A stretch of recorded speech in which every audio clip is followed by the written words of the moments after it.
The media circus doesn't love you. Welcome to Positive Emotional Healing. This is Roger McDonald. The media circus doesn't love you. What do I mean by that? You've got to understand the media, that it's designed, newspaper articles, clickbait headlines, videos, thumbnails, they're designed to trigger your reptilian brain. Now, every human being's got a reptilian brain. It's part of our animal nature. Our reptilian brain is the primal part of the brain which is designed to fight, flee, or freeze. It's designed with ensuring your survival. When the media does headlines, they train journalists. If you read any book about how to be a journalist, the headline has to get your attention. If it doesn't get your attention, then you're not going to read it. If you don't read it or watch the video, then they're not going to earn money through advertising revenue. Thus, the journalism and media in the current day and age has got in the habit of, let's bend the truth a little bit, or let's outright lie in order to get people's attention, because when we get their attention, they're more likely to read the article or watch the video or watch the news, and then they will end up getting money, advertising revenue. The more you pay attention to the media, the more money they make. It's the way it is. And I don't want to judge them. I just understand that, that's how the media is. If they didn't do that, people wouldn't buy their product. Now, this comes back to humanity as a whole, because there's a part of every human being, including you and me, we have this reptilian brain. We all share this kind of brain. It's a primal animal brain. And we let ourselves get sucked in. We say, you know what? I'm going to pay attention to that. I know it's not true. I know it's not 100% true. Maybe it's only 1% true. Maybe it's only 10% true or 15% true, but it's got my attention. Now, if you find yourself reading the newspaper or watching the news, it's all affecting you on a subliminal, unconscious level. It's programming you how to be, how to feel, how to think. Your brain, sometimes people watch the news or read a newspaper and they go to bed replaying over and over and over and over and over the clickbait headlines, the untrue headlines. Now, let's talk about, I'm not going to call it for what it is, but I'm just going to say it in another example. Let's call it the blue belly jelly virus. There's a new virus in the world today. It's called the blue belly jelly virus. All the media has to do is say there's 4 new cases, there's 20 new cases, there's 128 new cases of blue jelly belly virus. And that gets your attention. You go, whoa, what's happening there?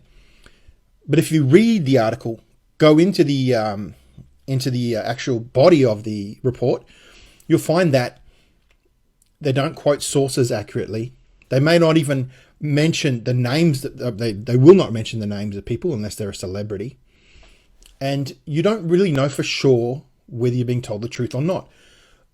There is a department within big newspapers and big media companies that is designed purely to create sensationalist media.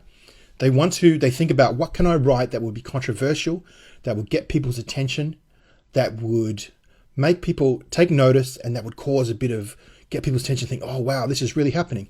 Often it's not really happening. It's just a journalist has written this article or created this video or created this news statement in order just to get people's attention, to create conflict, which is not there.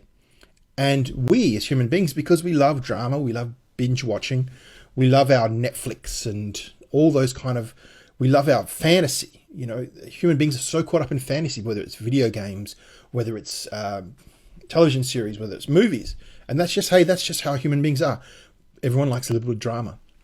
However, this is passed over onto the media. Now, where responsible journalism needs to take place is that if there's a huge epidemic like the mega blue jelly belly virus, which is spreading across the world, this huge blue jelly belly virus pandemic, the media needs to be a little bit more responsible in how they are programming the population, and ethical in how they're getting people's attention, because they're not being clear.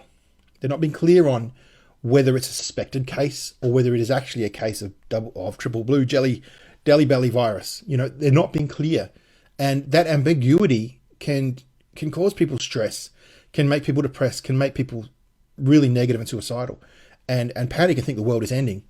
The media has an ethical responsibility in order to make sure that what they're putting out is factual. But then again, they know a newspaper, if it put out completely factual headlines and facts and statistics that were completely accurate and backed up by scientific evidence, that people probably wouldn't pay attention to it. We have this reptilian brain where we've got to pay attention to, say for example, you're walking down the street and then in the distance you see a bush move and you think, what's that? What is that? And you hear this growl coming out of that bush. All of a sudden you're on alert because you've seen something that's caught your attention. Same with when you're walking past a newsstand or browsing through social media, you see this headline that says, killer, terrorist, bombs, building.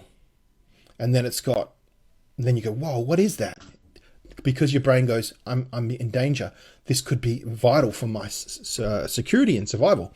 So that's why people pay attention to that. The media knows this. They know that unless they trigger you, elevate your emotions, activate your fight, flight, freeze, survival mentality, they're not going to get your attention. So pretty much the front page of any newspaper is loaded to get your attention. Whether the facts are true or not, it's understanding that a lot of journalists are values-based. They're values-based. They're not necessarily reporting the facts or the truth of what's happening.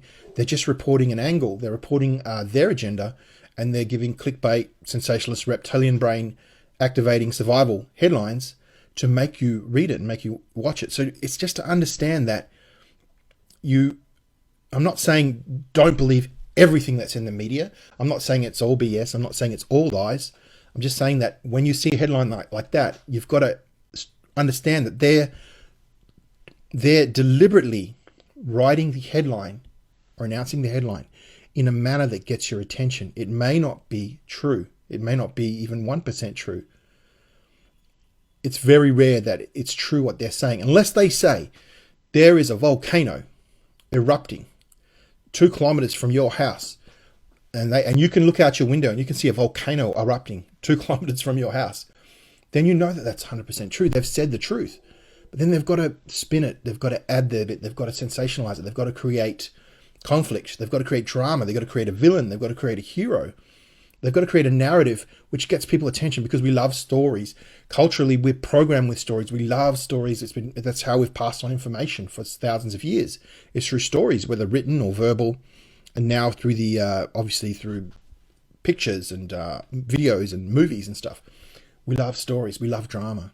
So they know that in order to get our attention, they've got to make it dramatic. They've got to make it a narrative. They've got to make it a bad guy because that gets our attention. And we're a bit to blame as well. Human beings, if we all of a sudden, 99% of the human race said, you know what, I only want to read headlines that are 100% true, then the media would go out of business because people wouldn't pay attention because they know it's lies. I'm sure that 100 years from now, they're going to analyze the media that we have today and how it's promoted this blue jelly belly virus pandemic around the world and analyze and realize that probably only 1% of it was true. A lot of the cases were suspected cases. A lot of the cases were flu. A lot of the cases were the medical system and the political system, governments and doctors and professionals and specialists just covering themselves, just making sure, but then the media making sure that it's not the real thing. And then the media grabs hold of it and says, instead of saying 100 suspected cases, they say 100 cases, or even 200 cases, or 10,000 cases. Hope you get the drift. The media circus doesn't love you. It doesn't have your best interests at heart. It just wants your money. It just wants you to pay them money, wants you to pay them attention. It wants you to drag everybody into their narrative that you know. The media circus doesn't love you. This is Roger McDonald, and how is this relevant to your positive emotional healing? Because if you believe stuff that's not true, it's not going to make you happy. It's going to make you sad. It's going to make you negative. It's going to make you depressed. It's going to make you angry. It's going to make you anxious. But if you can see that the media is not designed to be positive, it's not designed to make you happy, it's not designed to report the news, then you'll be a lot happier. You'll be able to look at it and go, wow, I can see what they're doing. I understand why they're doing it. They've got a product to sell. They've got advertising money. If they don't make it sensational, they're not going to attract advertisers. They're not going to attract clicks. Once you understand that, you can detach from it, separate yourself from it and go, yeah, it's probably 1% true. In some cases, less than 0.001% true. I understand what they're doing. I understand humanity loves that kind of stuff. You know what? For me, I'm going to detach from it. I'm going to separate from it. I'm going to talk to experts. I'm going to find out my facts myself. Roger McDonald from Positive Emotional Healing. Have a fantastic day. Thank you so much for tuning in. Hope you got some value from that.